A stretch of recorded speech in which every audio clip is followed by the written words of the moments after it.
जी, मैं हूं मलिक शोएब और आप देख रहे हैं उर्दू इंटरनेशनल। इस टाइम मैं इस्लामाबाद ब्लू एरिया में मौजूद हूँ। आप मेरे पीछे देख सकते हैं शेलिंग हो रही है, जबकि खैबर पख्तूनख्वा के वज़ीर आला साहब ख़ुद केपी हाउस पहुँच चुके हैं और उनकी जो बाकी जुलूस और आवाम थी वो इस टाइम 26 नंबर पर उनका इंतज़ार कर रही है।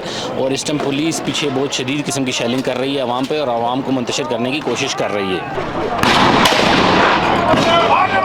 ये जो शेलिंग हो रही है ये आवाम की तरफ ब्लू एरिया से डाइवर्ट करने के लिए इनकी उस तरफ शेलिंग हो रही है। और आप मेरे पीछे देख सकते हैं कि ये जो डी चौक है, ये डी चौक इस टाइम खाली करा लिया गया है आवाम से भी, और इस टाइम सारी फोर्सेस का रुख इस्लामाबाद ब्लू एरिया पे है। जी, इस टाइम मैं ब्लू एरिया में मौजूद हूँ और आप मेरे पीछे देख रहे हैं कि पीटीआई की बहुत सारी आवाम जो कि इस टाइम फैली हुई है और ये मारतोड़ भी कर रही है, और पीछे पुलिस इनसे बचाव के लिए शेलिंग कर रही है ताकि डी चौक की तरफ इनको आने से रोका जाए।